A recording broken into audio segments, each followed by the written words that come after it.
Hello and welcome to DDOcast, episode 276, recorded live on March 31st, 2012. Here we talk about Dungeons & Dragons online around 4 p.m. nearly every Sunday. You can join us in our live chat room through G+ Hangouts or from the website at DDOcast.com. I'm your host, Siegfried Trent. With me is lovely producer and wife, Ann Trent. Hi, darling.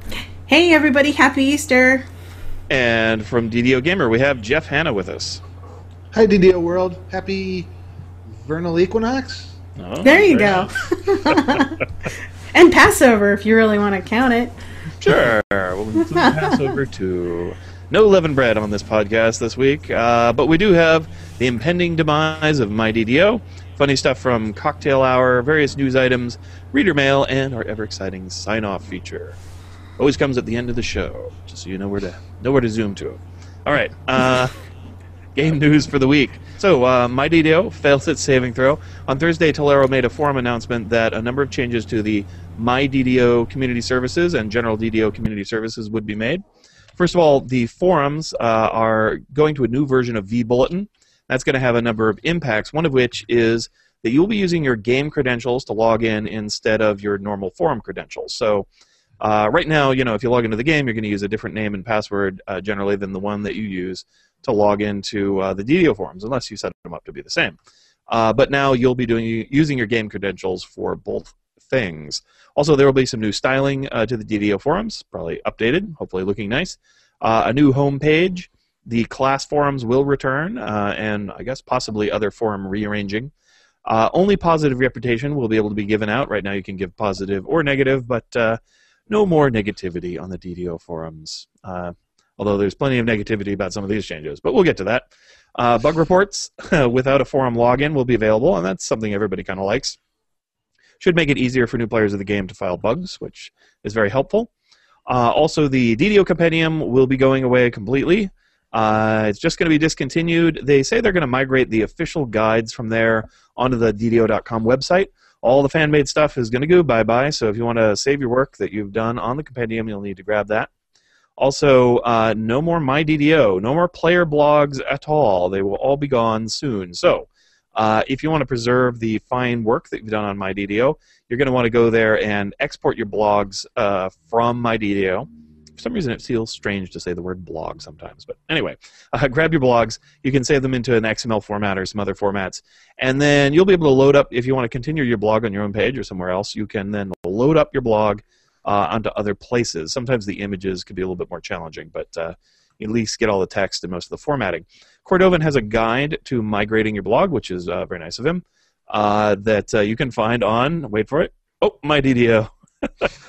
So get it while it lasts. I guess there's no point in trying to migrate it after that's down anyway. So there you go. Still a useful tool until they take it down. They haven't given an official date when they're doing it, but in the next couple, 2, 3, 4 weeks, something like that.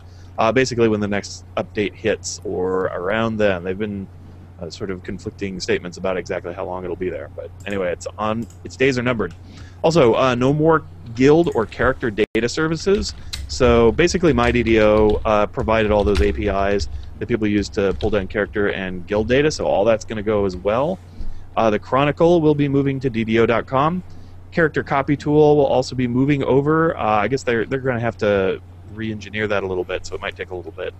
DDO referrals will be migrating to DDO.com and apparently going to be revamped in some unspecified way.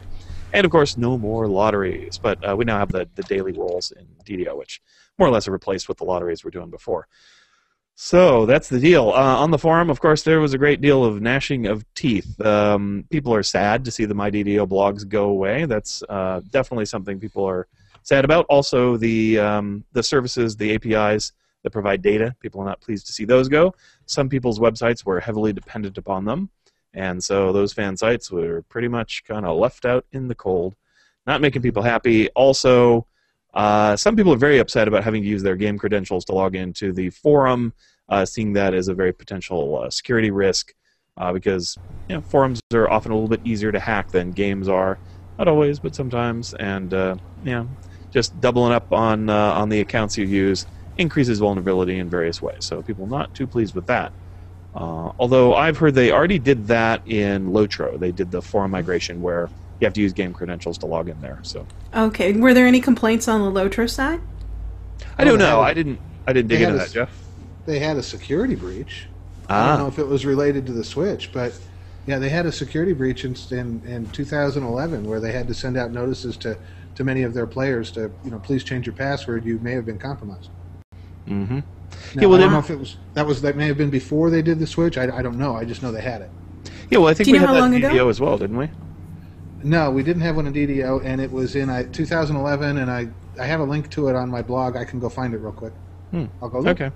Because I remember at one point I had to change my DDO.com password.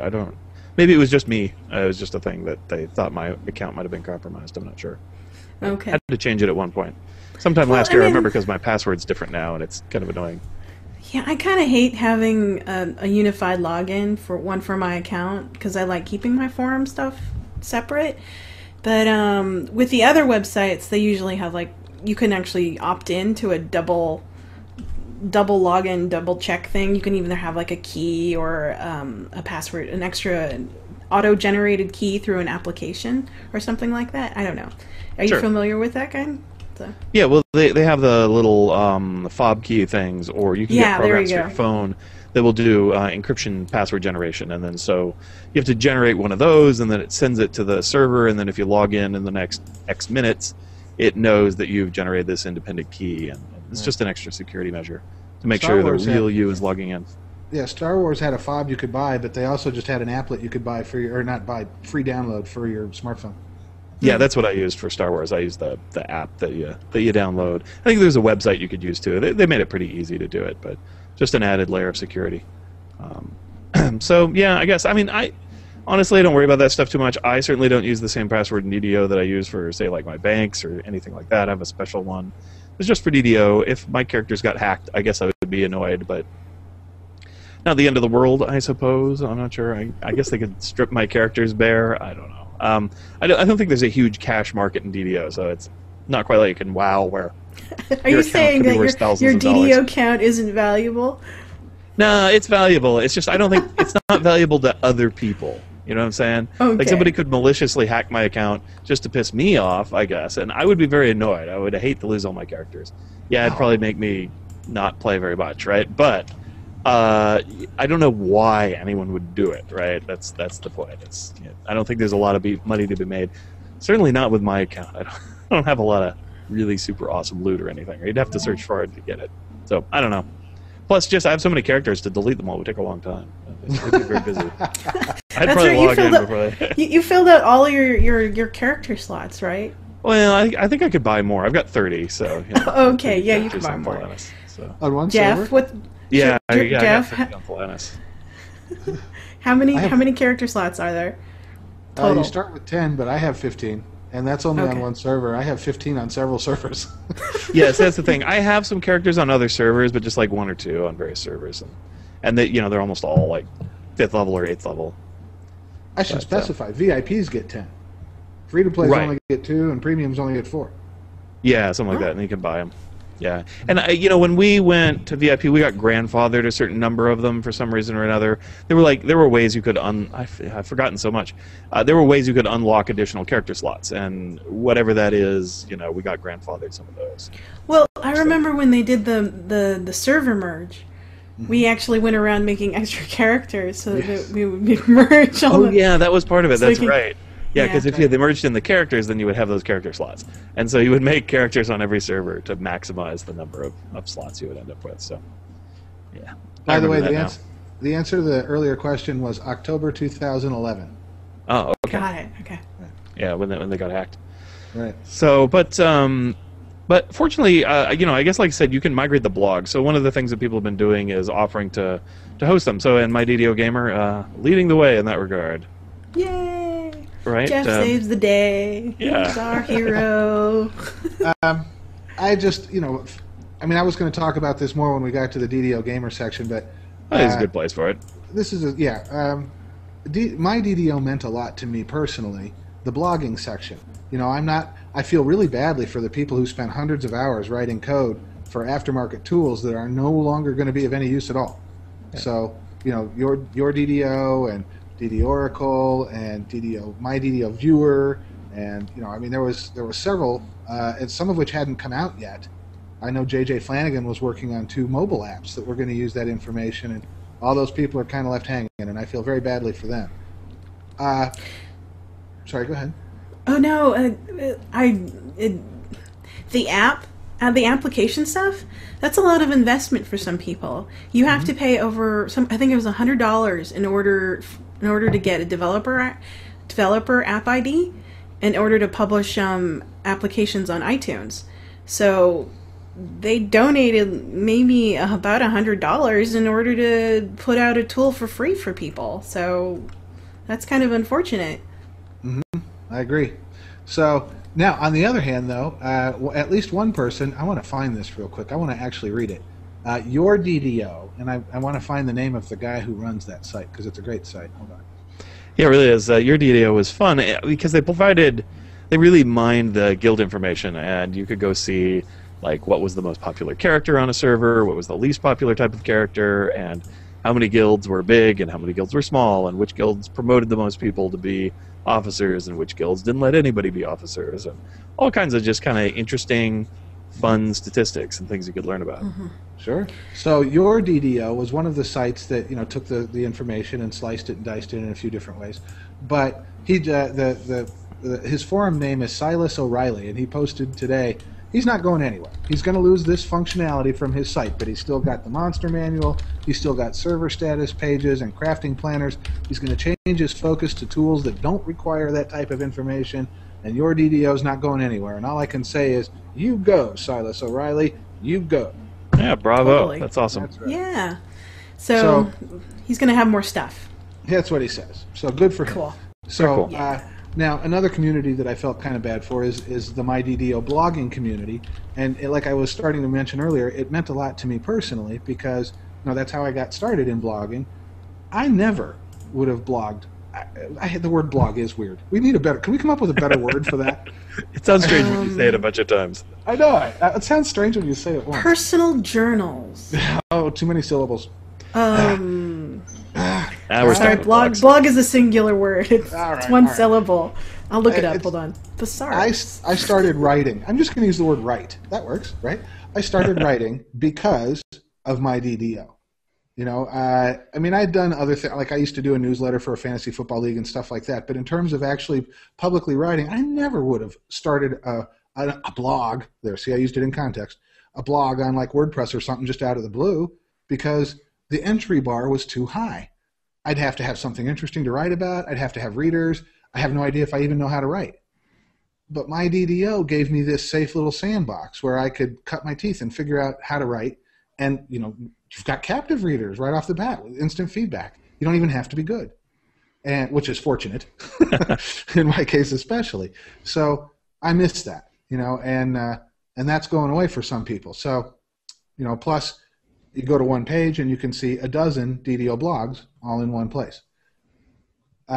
So various people are trying different things to try and make up for this gap. And, we're not, us bloggers, like I say, we're not beat up as bad as the tool makers because we do have WordPress and we do have, Blogspot and a number of public places where we can take our work and continue doing what we were doing.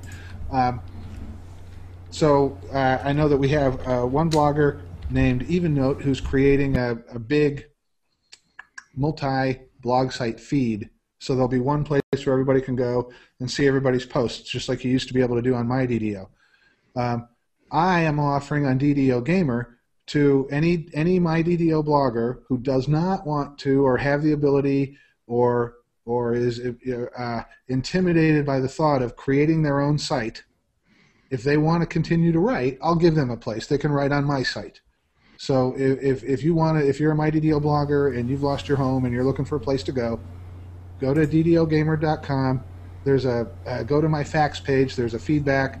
Let me know you're interested. I'll send you the information you need so that I can give you author privileges and you can start writing. And it's pretty much as simple as that. Low entry bar. You'll have some built-in audience. Nobody else on that site is any good. There's no reason you should have to be. And that's that. Very cool. There you go. How many people have signed up so far? I'm interested. I think 6 so far. And that's cool. most of the people who blogged really regularly are, they're taking the leap. They're starting their own sites.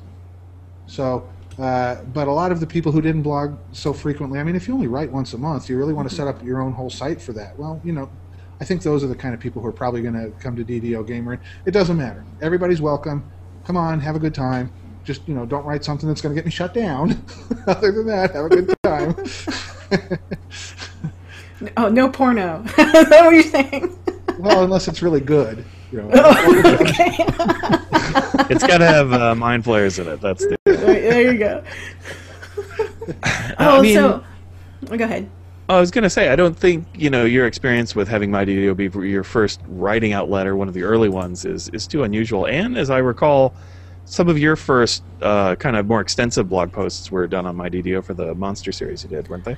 Yeah, I wanted to kind of experiment with it and promote it because I thought it was a really good idea. And it had this sort of a tight niche of audience. So I started with trying to experiment with different kinds of topics, and I wanted to practice writing like Jeff. And I thought, oh, hey, here we go. Here's an opportunity for me to explore the history of D&D itself and compare and contrast what's in the game and what's been out there and what's made out through time, because I'm kind of like I love history. So, and learning about history in the D&D and DDO context really appealed to me, so I started practicing there. And then I kind of branched out. I tried to do how-to documents, and then I wanted to experiment with video and images and whatnot. And then DDOcast landed in my lap, and I didn't have time to write anymore, which I'm sorry about that. Oh. I got to tell you, I really loved your Monster Minutes. I really did. Oh, thanks. I have a series. I had a series on. I still do. I'll write every now and then. I'll write about a monster, but I always check first to see if you already did, because I hope you did, so I can have a link. Because I think the Monster Minutes are they're great. There's such an. I mean, who writes an academic, paper on beholders? Well, I know who. You do, and it's awesome.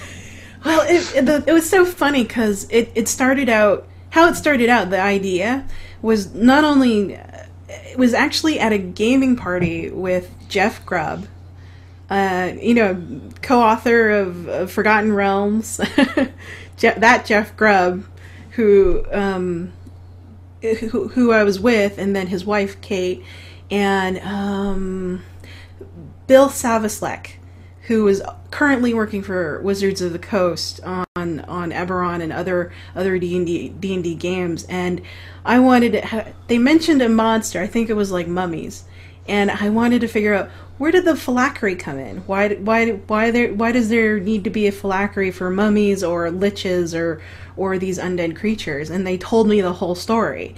And not only did they tell me the whole story, they told me who came up with the idea back in the 70s, and how it was submitted to them under TSR, and then who took it and who developed it and who made it to what it was in AD&D 2nd edition, and then 3.5, and then now in 4th edition. I got the whole thing. That conversation took like an hour and a half.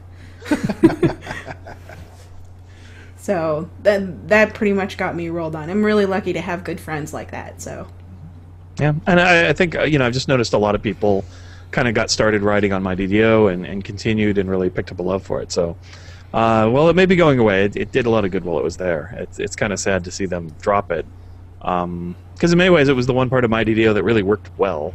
And it was actually, pretty well liked. Everything else was kind of broken and half functional and otherwise difficult. But the blogs, they seem perfectly functional. In fact, if anything, they sprouted up a much stronger community than I had expected. I kind of expected MyDDO to kind of come and then very quickly go. But I definitely, I don't know, collected a lot of useful stuff. I'm gonna miss Samus's blog. That's where that's every day he posts every day. I don't think he's ever missed a beat. So it's kind of a random stream of words some days, but you're right, it's always there. Yeah. All right, well, let's see. There's a new DDO trailer out for Dungeons & Dragons Online. Free download, free to play, etc. Have you guys seen this? I've not watched it yet. Yes, I have. I've seen it. And your thoughts are? okay. Yeah. Okay. Yeah, it didn't make your hair raise on the back of your neck like the first one did the first time you saw it, but it was still pretty good. I really liked it. Okay. Yeah, cool. They used the new music, new meaning the one that they had the original score for, but it was really good. I mean, I don't think they have one that just simply says, "Hey, and it's really free to play." Really. Yeah. Okay. Cool. I'll have to check it out. I just haven't gotten a chance yet. So, let's see. Birthday celebration is winding down. No new birthday boxes for new characters as of April 4th. Nothing is happening to the ones you already have, so if you haven't used your birthday box, you can sit on it as long as you like. It's just that when you make new characters, they were getting birthday boxes, and that's going to stop as of April 4th. So if you were thinking about making new characters or buying some slots, now is a pretty good time to do it. Yeah, go ahead and seize the day. Because the birthday boxes are kind of nice. Get a tome or experience elixirs or mana potions, etc. Let's see, DDO Store News, 20% off of Adventure Packs, Quest XP, and more. I believe that's the Eberron Adventure Packs, I'm not sure, but... Tasty Ham, you can get Tasty Ham or Tasty Oil for free. What's not to like about that? Just type in TASTY1, and it will be yours. I've never actually used... like, the Tasty Ham healing is a little slow for my taste, so... Right. I don't get a whole lot of use out of those, but at I low level, used to sometimes I grab them. I farmed for Tasty Ham. Oh, sure. Well, that's just fun by itself, because you dance with the chaos bubbles, right? And you're like, ooh, he does a little clap, and you get Tasty Ham. That's just... In fact, so we had a good story. What was it, like 3 or 4 weeks ago or something? We were running the Subterrane, just because we hadn't really done it. And so we were just wandering around, trying to get all the explorers, and I so rarely actually wander around the Subterrane. Usually we're going straight to one of the quests, right? But anyway, we're down in the area which you do need to go to get one of the quests, and there's some Reavers down there, and there's a Chaos Bubble, and there are some Int runes, right? And neither of us had enough intelligence to do the runes, and then we were like, why don't we jump inside the Chaos Bubbles and see if we can get Fox's Cunning? So we're chasing the Chaos Bubble around the room, jumping in and out, waiting to get Fox's. And finally, yeah, we get her. We run over to, like, no, don't hit me again, Bubble. And we run over there, and sure enough, it was just enough intelligence to trigger the rune. So I was able to do it that way. Nice. By the way, you need a 14 intelligence to hit that rune, which neither of us had. Yeah, no, we didn't have any Int items, and I wasn't sure if wasn't going to go buy one from the store for crying out loud. So. Are you kidding? I'm a sorcerer. Int is my dump stat. Yeah. Herp dirt. So yeah, that was very amusing. I had never farmed a bubble for a particular buff before because I actually needed the thing. So I enjoyed that. That's a pretty clever approach. I like that. Yeah, resourceful we are, and cheap, not to mention. It's like, I'm not going to exit. I mean, we could get a hireling, sure, but why not do it that way? Just, I don't know. It seemed cool. It would have been funny if it worked, and it did work, so it was funny. All right, special feature. So we were talking about the fan sites a little bit, and in reading the MyDDO closure thread, Jerry posted that despite the discontinuation, they were going to do, whatever they could, and the closure of the APIs, they were going to try to support fan sites and help fan sites, and just kind of renewing Turbine's commitment to that.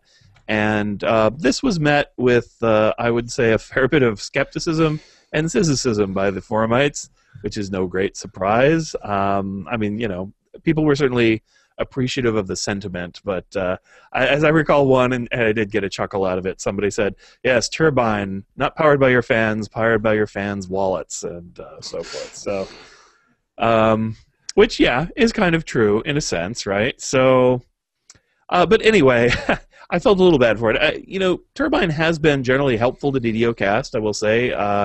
We were in the Chronicle once again, and Jerry is very good about mentioning things that fans are doing and stuff that's going on in fan sites in the Chronicle. And they routinely, help us out in various ways. They send us prizes from time to time and, give us interviews and things like that. I will say, generally, we ask for those things when we get them. It's not real common that they just send us an email and, hey, DDOcast, we love you, here's some stuff. But usually we reach out and we say, hey, is there something you guys can do? And then they're like, sure, yeah, we'll do some stuff for you. And so they're usually, very nice and helpful. Never been rebuffed or had any rudeness or anything like that. So they are quite supportive. There is a dedicated fan site forum, although I would say that almost nobody ever reads it. Occasionally you see some activity there, but generally speaking, it's kind of a ghost town area of the forums. So, if you really want to get attention, you go post on the general forum and give it some provocative title that everybody wants to read, and then that's how So if we really want to do a big contest, we put it in the general forum, free DDO turbine points, and then everybody sees it. If you go stick it off in the fan site section, some people will see it, but not very many. At least not for very long. So I don't know. There's that. The other thing, there is a fan site page in the compendium, but of course that's going to go away. So hopefully they'll find somewhere to put stuff. So anyway, we were thinking, what could they do? How, if they really wanted to support fan sites, given the fact that they are taking down the APIs and stuff. But just I guess open to anything. We can brainstorm a little. What could they do to really help them out? So the issues that I thought, I just kind of did a little bit of brainstorming when I wrote this down. One would be to push out news to the fan sites. Send us a little email once in a while, kind of like the Chronicle or something. Just news of the week, so that it makes it easier for us to share that with everybody else and disseminate the information. That would be very handy. Prominent linking on the website somewhere that's not buried in a forum that nobody reads, or in a link from a page that goes somewhere that hasn't been updated in a long time. That'd be kind of cool as well. You have to do 5 clicks in order to get down into that fan site section. List. Yeah, it's a bit of work, and I don't know. It's okay the way it is, and I wouldn't expect giant banner headlines for every fan site.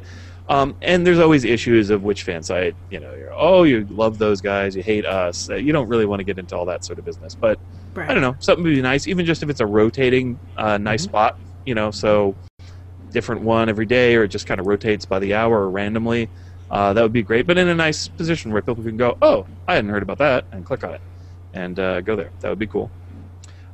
Sending people goodies on occasion, which, like I said, if we request goodies, we often can get them.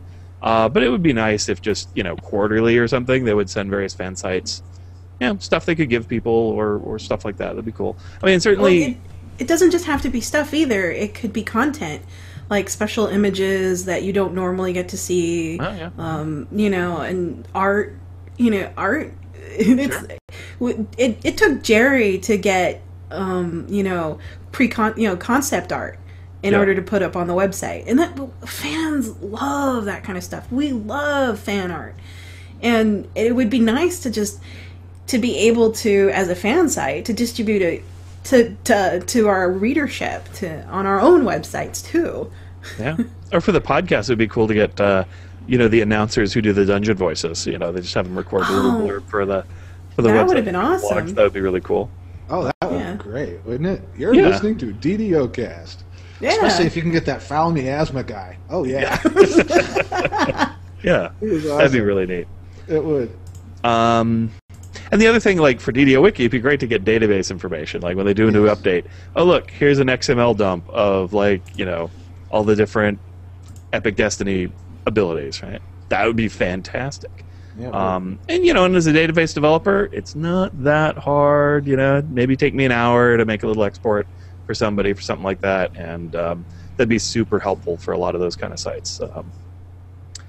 So I don't know, other ideas? Those were the ones that jumped into my mind. I wrote down a couple. I don't know they're any good, but similar to, I was thinking maybe they could have a rotating fan site link on the login screen. Mm-hmm. Because everybody sees that. That would be super cool. So that seemed like a good, because they kind of do that for Lotro. It's not. I guess it's not fan sites. That's not really fair, but they should. Also, a lot of publishers of games have fan site packages, and so you get a little bit of art and stuff out of that. It's just a little bit of support for people who are trying to start one up. I don't know that that's appropriate for a 7-year-old game, but I mean it's just something to think about, right? Yeah, that'd be cool. Really, I also want to repeat what you said about everything I've asked for. They've given me. Yeah, right? They're very nice. So, yeah, they are very nice. Jerry was very helpful and very encouraging when I was thinking about branching out and starting my own blog and so forth. Provided a lot of positive input, and it was great. And they recently just gave me great access when I asked for some interview time. They gave it to me. So, what you ask for, you tend to get. But ultimately, I think that if they want to have the kind of fan sites, aftermarket kind of fan sites, they're going to have to come up with the APIs again or something like it. Mm-hmm. So you're talking about database dumps. So maybe they come out with something once a week. Maybe it's a static thing rather than I don't know why I don't know what the downside of the old approach was. I don't know where the performance expense was. I don't know, but yeah, I'm guessing with. Go ahead. I was going to say, I'm guessing with MyDDO that they were just going to take down the whole system, and that system is what provided the APIs, because it probably had its own secondary database that periodically dumped out of the main databases, and that's what provided the API stuff. So I'm guessing when they took it down, it's just everything had to go with it. But yeah, I agree. That sounds very plausible. But don't throw away that code. Yeah. Isolate it and give us something. Just something. Mm-hmm. Anyway. Okay, that was my ideas. Yeah, I would say other games in the future, I mean, if you really want a vibrant fan base that's going to add quality and value to your game, code in some APIs that make stuff from the database and, from the ground up, think about what you want to make available to fans and make that part of your game design. And you will get a lot of returns out of it. I mean, the fans will do a bunch of work, and then you don't have to, and they'll provide a lot of quality for the game. Yeah. Right. I mean, I will... here's an idea. Whoever does this first makes it's sort of like an add-on package that could be used on any game that will do database API dumps regularly for servicing to fan sites is going to win, because if you can take that and use it onto any game, not just DDO, or you could just plug and play and then charge by per seat or per access or whatever. Or on licensing, you will win. Yeah, that's a pretty good idea.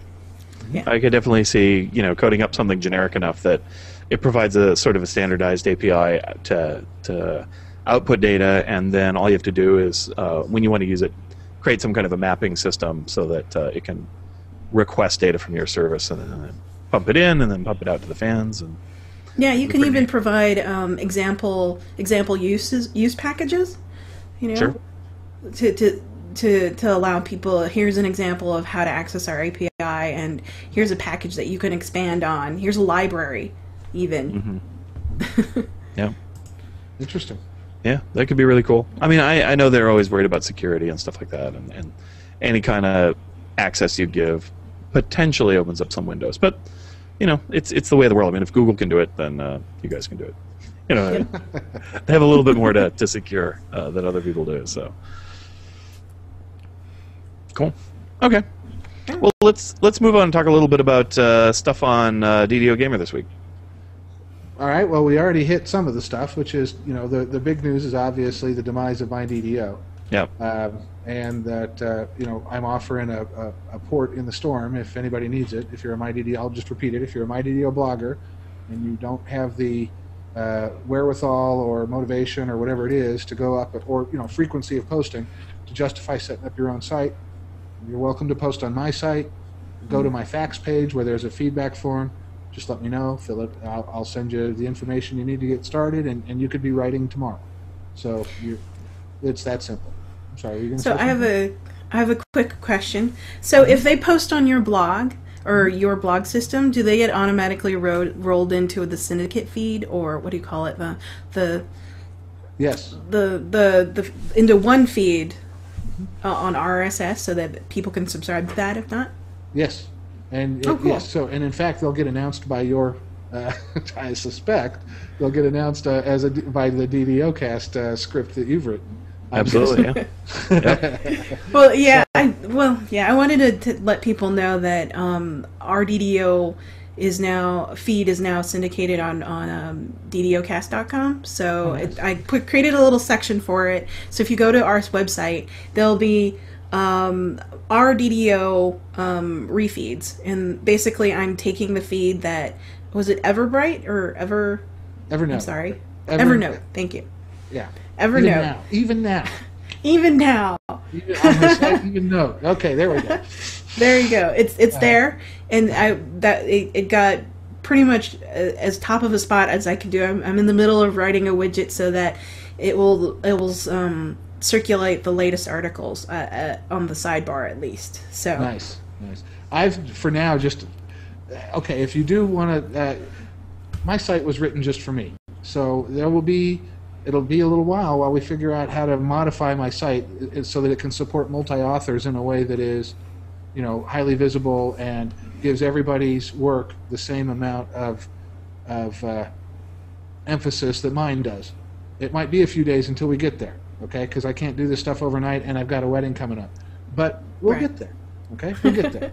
So, if you need help, I'm here too. So well, and I appreciate that. But the bottom line is, if you want to start writing, you can be writing as soon as tomorrow. All right, but enough on that. I also wrote about another very important component of the of the DDO fan site base, and that's DDO Wiki. And Hi. Yeah, it is my belief that DDO Wiki is the most important fan output that exists, because it's really the only concise and cohesive documentation for this game. Absolutely. Especially with the compendium going away, Turbine has bothered to produce zero documentation, and this is a massively complex game. So, yeah, in fact, I was looking at their site today because I was trying to figure out where they list fan sites currently, and I clicked on the DDO Combat, and there's 2 paragraphs. It's DDO Combat is fast-paced and exciting, blah blah blah blah.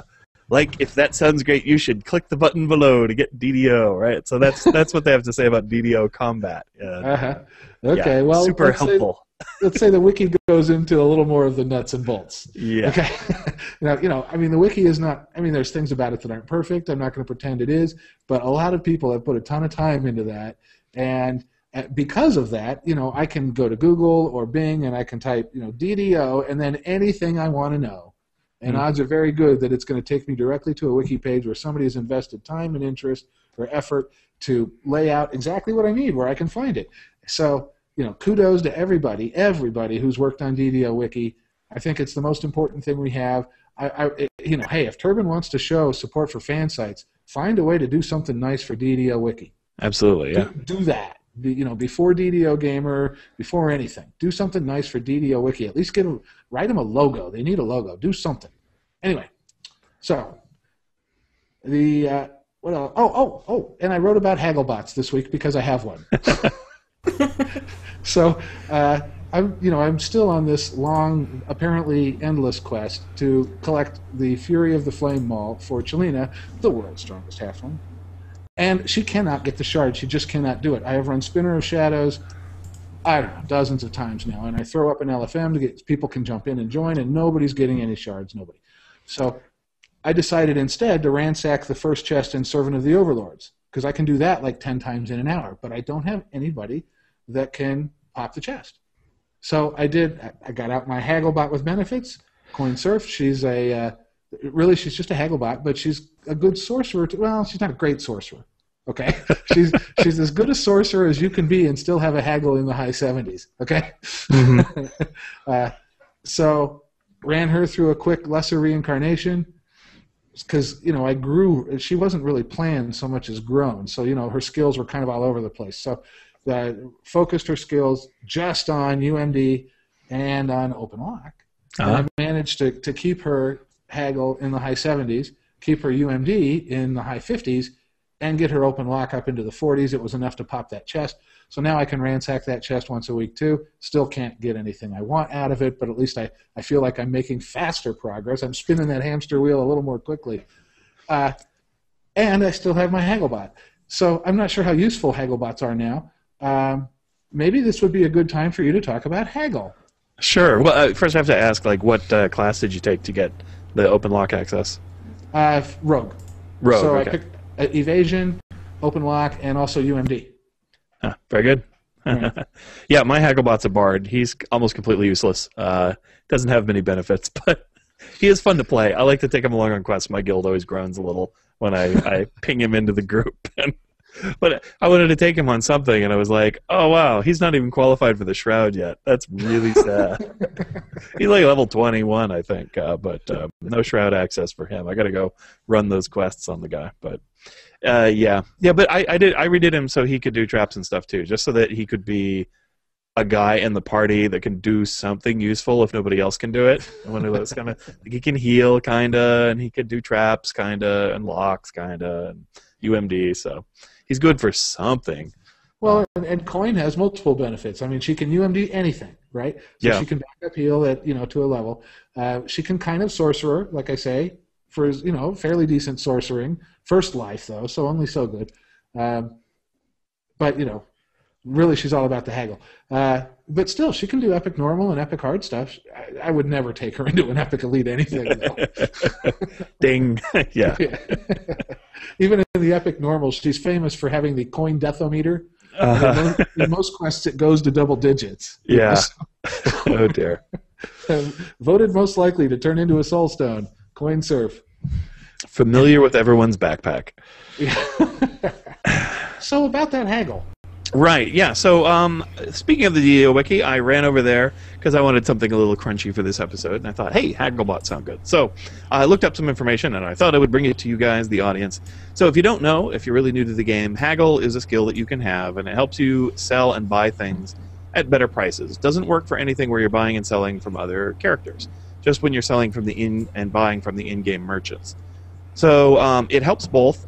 And there is a formula that the DDO Wiki provides, and it's one of those lovely formulas that makes us sound all very intelligent. But for selling, you take the base sell percentage of the vendor that you're working with, and that can vary quite a bit from one vendor to another. They range from about 10% to about 15%. And this is a percentage of the listed base price on the item. So most of the time, if you have no haggle and you go sell at a vendor, you're getting 10% of the item's value. Anyway, if you have haggle, however, it's the base sell percentage plus 0.25% multiplied by your haggle score, which means, let's say you had 100 haggle, that would be 25%. So then you'd be selling at 35 to 40% of the base price. It maxes out at 50%, so you can never really get more than half the listed value of the item, no matter how wonderful your haggle is, no matter how great a vendor you decide to use. On the other hand, selling has an even more lovely complex formula. I mean, that one's not too bad. It's a percentage plus a percentage multiplied by a value. This one is 1 minus 0.005 times your haggle score multiplied by the markup percentage. And the markup percentage varies based on the vendor broker with, again, a minimum of 50%, which means that the very best you're going to be able to buy an item for is 50% of its value. Now, at base, most vendors are already going to sell you at like 130%. It's kind of typical. So 120, 130. Really depends on the vendor. So you're at first trying to work it down towards the actual value of the item. Then, if you can go further than that, you can make it down to 50%. So if you have such a haggle that you maximize both buying and selling, and you find the right vendors so that you get the 50%, basically you could buy and sell things and transfer them back and forth at no cost. So that's about as, you can never make a profit haggling, but you could get down to where you could transfer an item from one vendor to another without spending any money, right? That's the ultimate goal. But it is really nice buying-wise when you're buying scrolls, especially if you're buying big stacks of healing scrolls and things like that, or resurrection scrolls. The buying definitely makes a big difference. And when you're selling, of course, all that junk that you get in a chest, you could either get 10% or you could get, up to 50% if you have haggling. So, what is the maximum effective haggle to get that super duper value? Well, like I said, it's going to depend a little on what kind of brokers and vendors you're going to use. But if you really want to hit that 50%, you're looking in the 130 to 160 range, which I think the DDO Wiki listed like 120 is the maximum, but that was before Epic Destinies, and that's added a lot of ability to increase it beyond that. So I'm guessing 130 is now definitely possible, although it would be really hard to get to. 160, I don't think you could get there right now. Maybe. I'm always surprised at how people have like 80 charisma and stuff. And maybe if you were a bard and you were hanging around another bard and they sang you a song. Yeah, I mean, there used to be, like, way back in the midst of time, rogues had a buff where they could give you +10 to all your skills, and they were really good for haggling, but they don't have that anymore. You get human versatility. There's all kinds of ways you can buff skills, but you have to do a lot of it to get 100 plus on a skill. You have to have friends, too. Yeah. Because there are buffs that you can get from other people that you can't put on yourself. Yeah. But this thing doesn't really have that diminishing return so much. So in that sense, every point of haggle you get as you approach that is worth about as much as the last point of haggle. So it's well worth, getting as much of it as you can on your haggling character.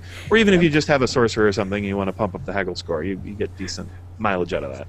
I wrote an article on this last year, and it basically works out for every point in haggle, you get 0.25% increase in the selling price.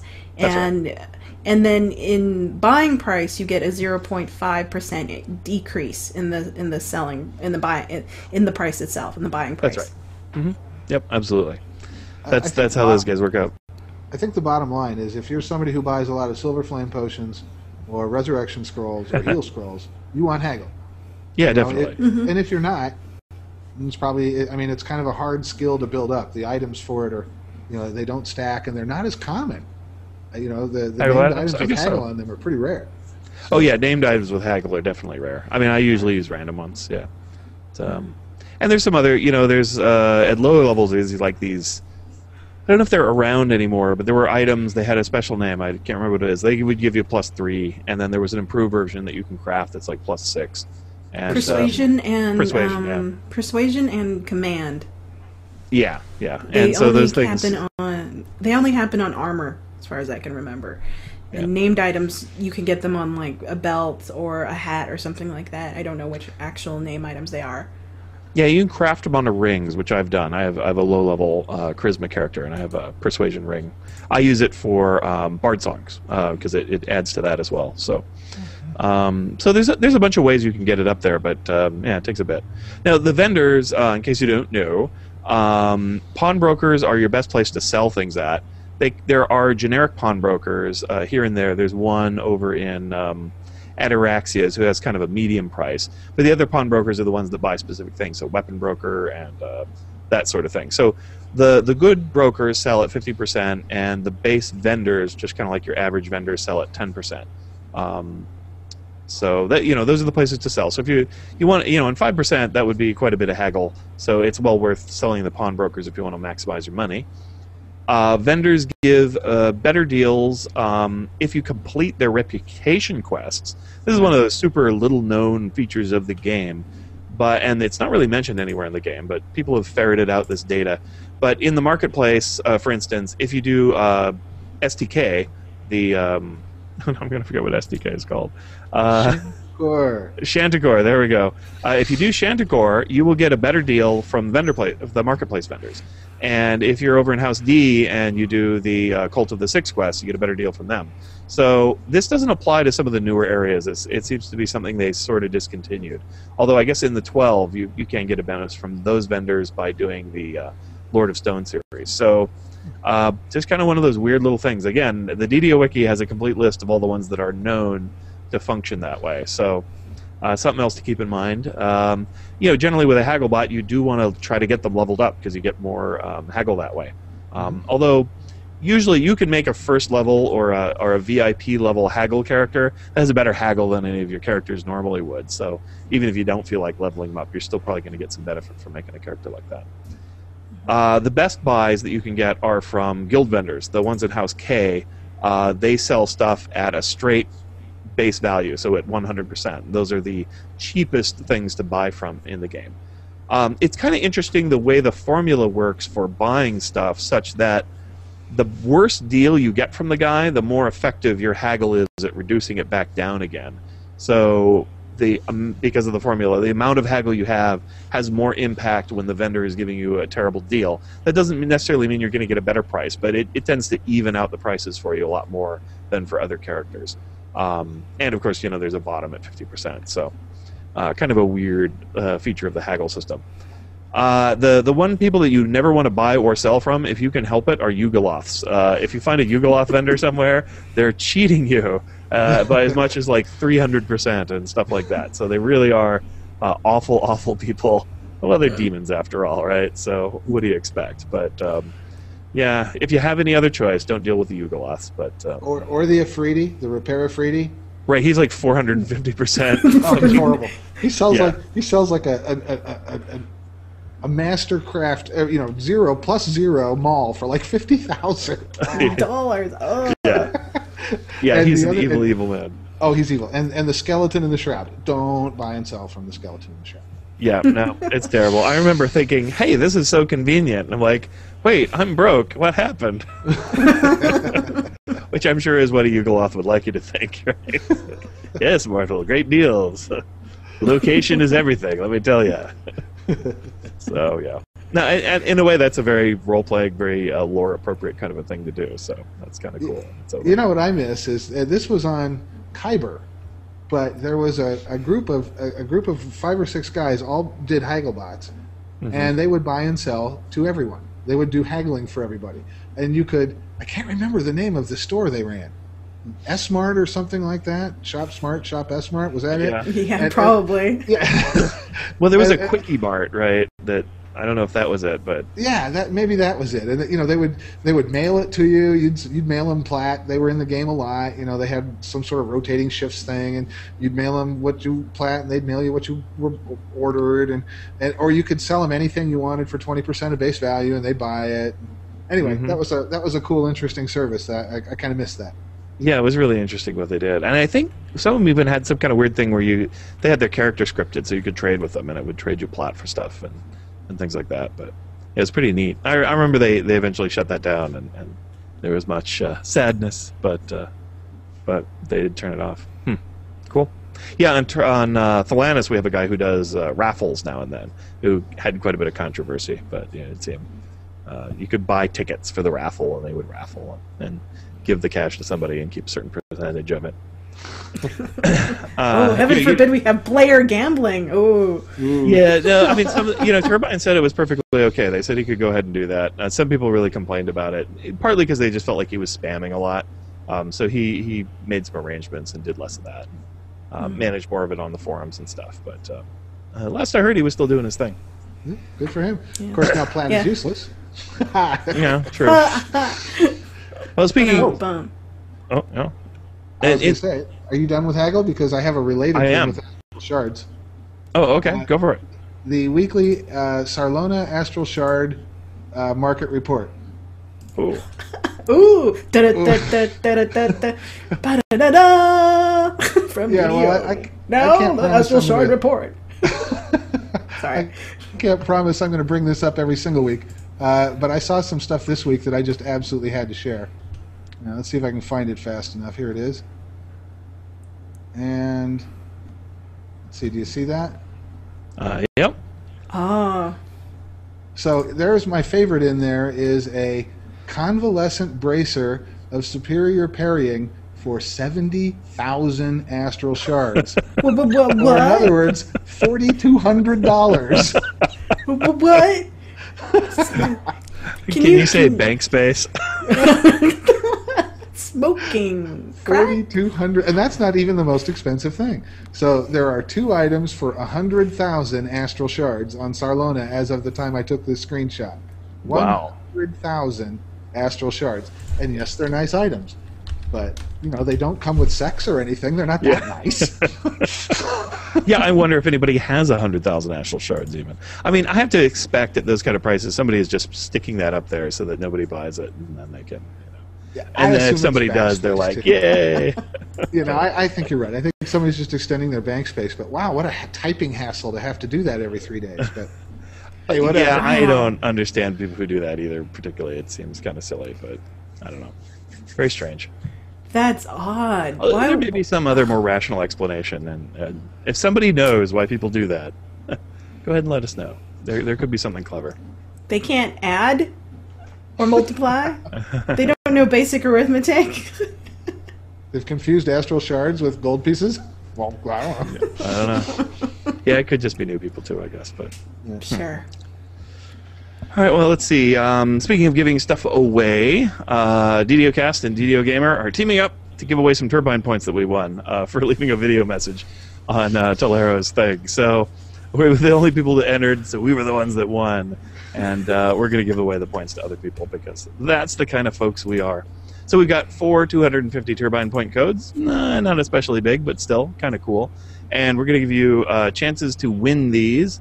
And so what we've done this time, kind of our usual deal, you send emails to DDOcast@gmail.com, and we will pick random ones to win, so long as they qualify in some fashion, which it's pretty easy to qualify in some fashion with our contests. However, this time, because we've got 4 codes, we're going to have 4 categories that you can enter. So you can choose any or all of these. So you could win all the Turbine Points if you like, if you were the only person that entered. Otherwise, it's random, so you can still win them all. So what do you need to do other than send us an email? Well, there are 4 things that you can do. Tell us what do you want us to do at Gen Con. As you may know, we are going to have an event at Gen Con.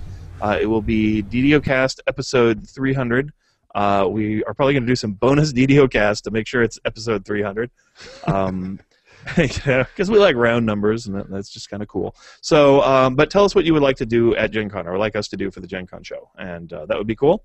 So you can enter that way. You can also take screenshots of gnomes that you find in DDO and send them in. Because Jeff tells us there are gnomes out there. So for each... I have a hint. You have to have an unTR'd halfling to find the gnomes. Because anytime you go find an NPC, and if you're looking down at them from a First Life halfling, that's a gnome. So Jeff will be verifying the gnome authenticity for us. So gnomishness is determined by height. That's correct. If they're smaller than a First Life halfling, they're a gnome.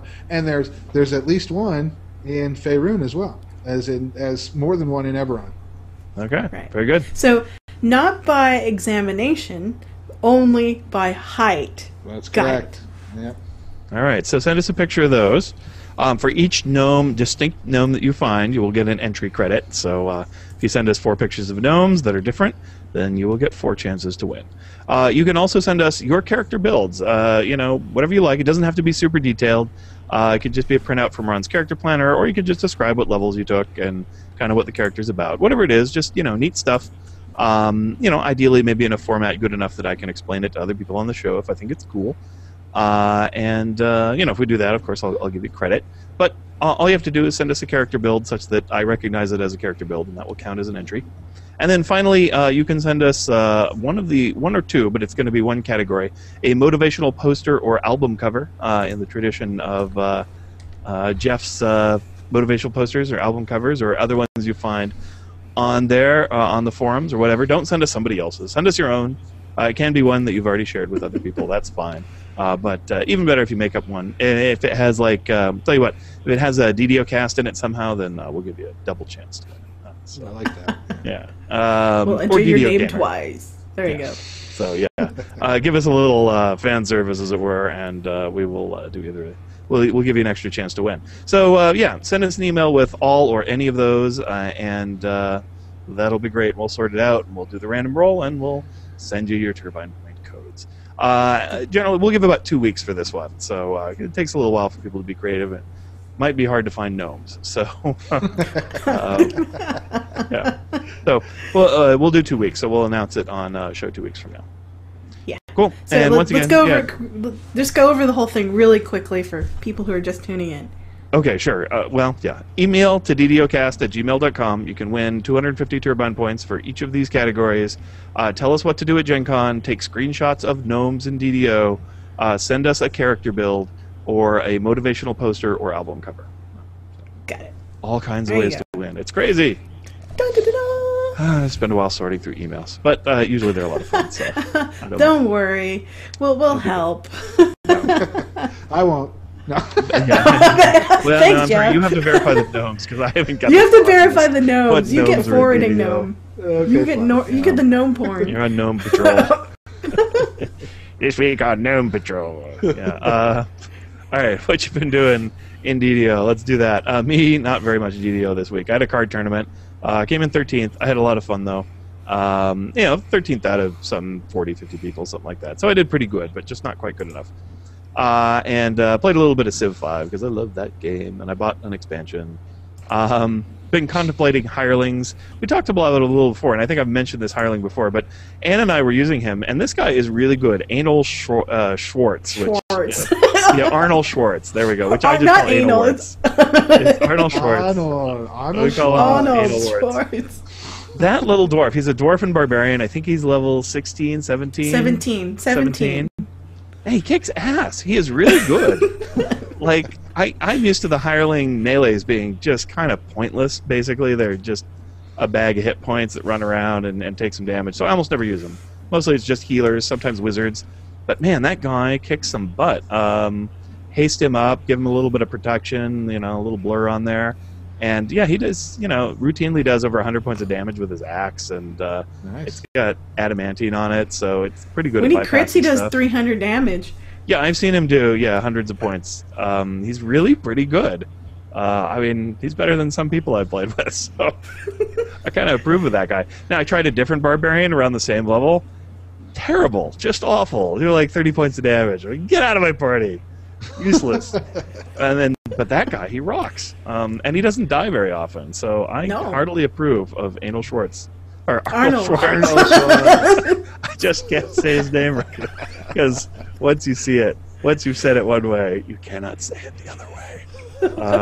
Well, the fun part is if you have like a gold seal hireling for your healer, and you have Arnold Schwartz as your regular hireling, you can pretty much have them do the quest for you. Yeah, normal. They probably could. It's pretty effective. So I like that guy. All right, so what you been doing in DDO there, darling? Oh God, nothing. It's been a busy week. Gosh. The most I've done is log in and do my inventory because that's all I had time to do. But my real life, I've been really busy. I went climbing and snowshoeing on Mount Rainier, repairing my home and a leaky toilet, building things, yay! And then prepping for my garden and reading up all on the D&D Next rules. And then redoing my Call of Cthulhu character for the next Call of Cthulhu game. And then, of course, working on StanXmart.com. Please buy my stuff. Please. Wait a second. This is me begging you. Wait a minute, hold on. Do you have a Call of Cthulhu character that's lasted long enough to be worked on? Yes. Oh, not yeah. insane yet? She's gone up and down, but every time we complete and actually win a scenario, she gains, sand points.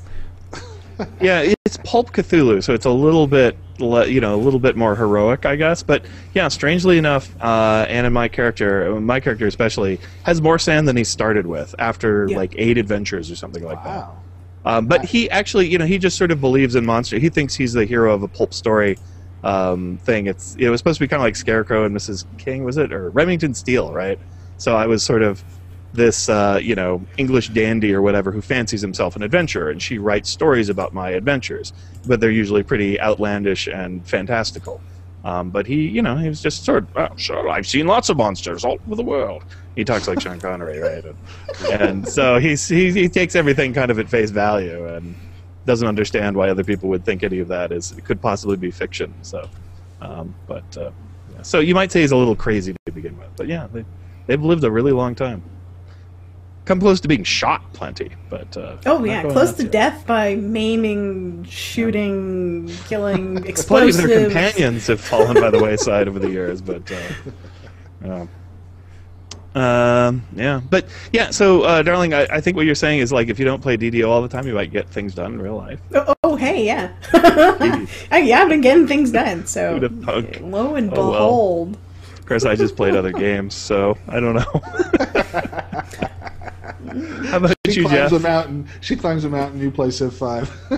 Yep, that's pretty... I built a mountain, darn it, and made a spaceship that carried Earth into the future.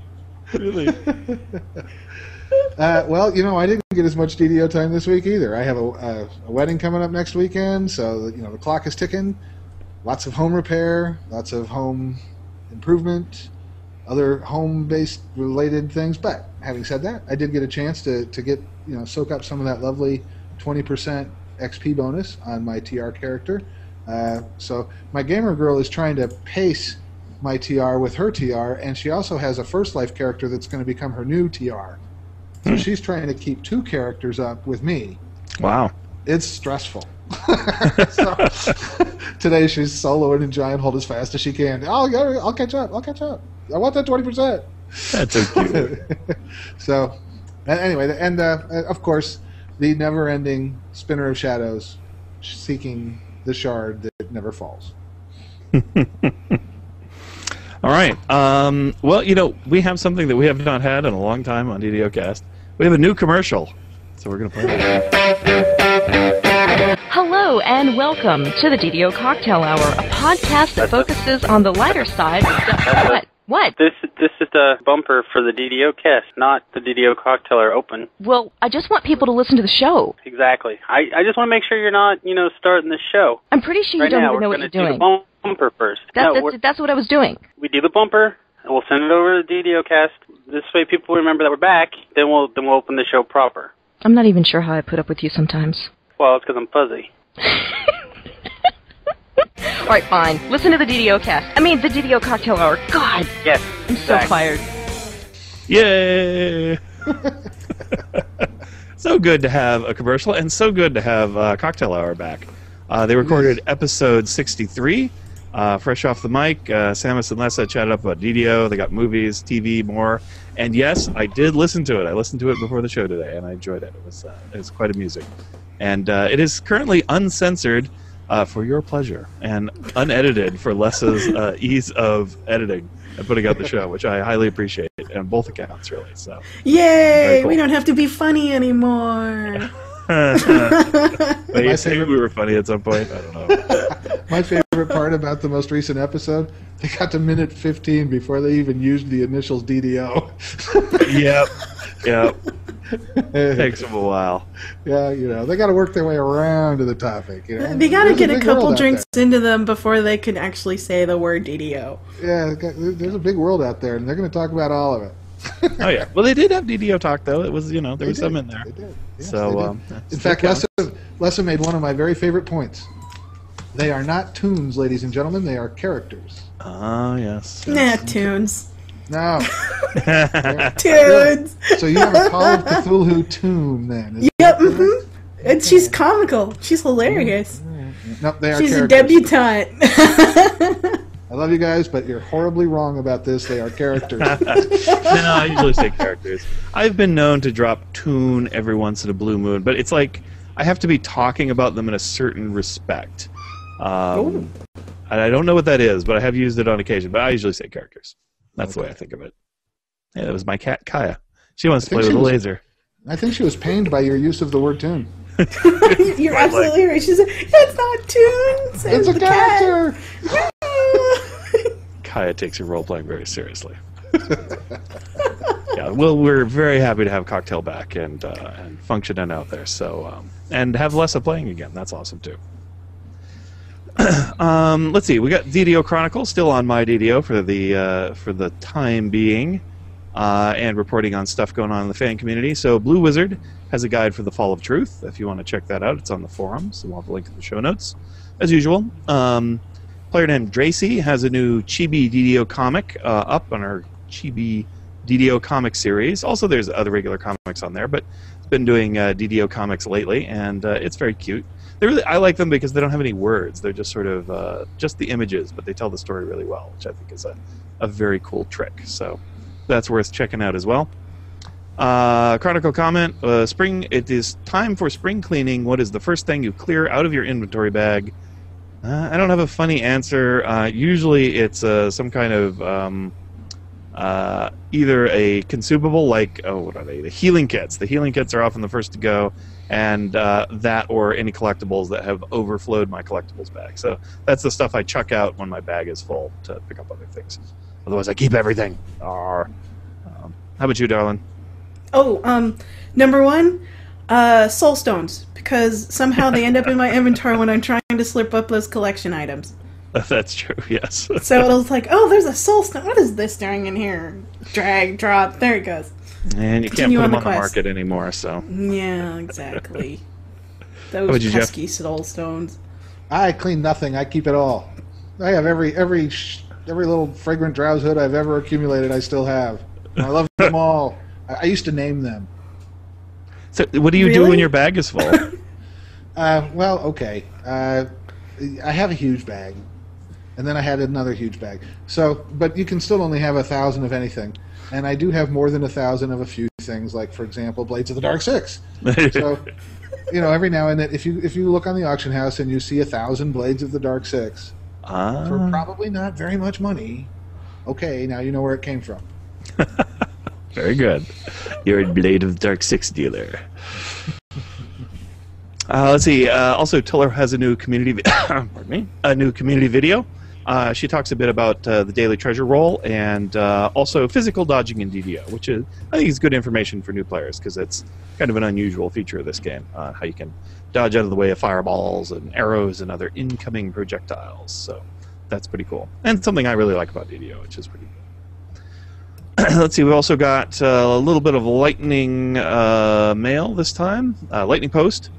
So we got this from a reader here. It says, "Hi there, I recently failed my save against real life. I became a father for a second time. Very excited, really, and congratulations for that." I have... Gamers making babies are better than regular babies. No, wait, no. Just kidding. Yes, we will take over the world sooner or later. You can do this. I have not managed more than a quick look for a few weeks to get my fix. So I've gotten that from the forums and, of course, from DDOcast. So thank you for keeping me informed and entertained. You are very welcome, sir. I also wanted to make a comment about the problem with purchasing / rant on. We'll see if I can do a ranty voice. Firstly, my card was not recognized. After sorting, the store was so slow I inadvertently purchased points twice. I don't mind spending money, but I would appreciate the extra points. In addition to getting this purchase, I got a starter pack, but the code would not be registered. I played from the UK, so I'm not really able to call, and was flabbergasted to see that I had to wait 5 through 7 working days for a response to my email. I remember seeing a claim from Turbine that they have excellent customer service. Waiting patiently 10 days to iron out purchasing problems is not good enough. Although I have not heard from Turbine, I have since had the starter pack, so someone must have read my email but not responded. Rant off. Yeah, so, next time you got to use your your James Bond rant voice. Oh yeah. I can do the nasally voice. I hate the nasally voices though. Anyway, he continues. If I get the opportunity this summer, I would love to do a skit or a section for you. Much love, Hennessy, Minion, and Talib from the Pathfinder Society on Kenneth. Yay! Much appreciate the eval. And yeah, I know some people have had some good experiences with Turbine customer service, and I love Turbine very much, but I've never had good customer service experience from them, except by personal relationship with people that work there. So, whenever I ask for in-game GMs, it takes a long time. They aren't terrifyingly helpful on most occasions, and so I usually just don't bother. And yeah, so I don't know. You're saying your advice is to set your expectations low. Sadly, yeah, that's what I do. And I just don't ask, and they don't tell, and it all works out. But I know customer service is expensive. I mean, I work at a company that's very big on customer service, and we spend a lot of money on that, and it doesn't come cheap. But customers do appreciate that. When you can I will tell you that I've resolved quickly. I will tell you that I've had to call them several times, and every single time it's gone great. Yeah, I know you've had a good time with it. So yeah, that's cool. Well, you call them. There's the trick right there. What's the 1-800 number? I have it right here. For account support, call toll free at 1-855-WV Games, all one word. Their support hours are 10 a.m. to 7 p.m. Eastern Time, 7 days a week. There you go. 1-855-WB Games. I had one just this week. I bought the wrong thing off the auction house, or off of the DDO store. You know, and I called them up and I told them, and they gave me a credit. I bought the right thing. Wow. Boom. In, out. No problem. Well, yeah, I mean, this gent was saying that he's in the UK, so I guess both the time is probably difficult. The 1-800 number probably doesn't work, and he has to call some other number or something. But so yeah, I can understand that. But yeah, I guess that's the thing to do. If you have to deal with Turbine, don't send an email. Call them if you can find any way to do it. I might suggest trying like Skype or something. Sometimes that can be really handy for bypassing the limitations of normal telephones. Yeah. It's not free to do that, but it's not hugely expensive. So, and it's way better than a call from England, I would guess. I'm guessing so, yeah. Cool. Okay, well, I think that's about all we have for the show this week. So we'll be signing out. Big thanks to Ann and Jeff for helping out with the show so much. You guys are awesome. Yay. or doing the show, as the case may be. But I'm really just a talking head, after all. Although I did make most of the show notes this week, but or well, part of them at any rate. Part of it. yeah, there's that. Okay, thanks to all the DDOcast contributors. Special thanks to Leslie and Samus for sending us our first commercial in probably like at least 2 years, something like that. To our many fine listeners and our friends in the chat room, to Turbine and Wizards for making great games that we like to play. So if you want to be a part of the show or just say hi to us, you can call at 707-DDOcast or email us at ddocast@gmail.com.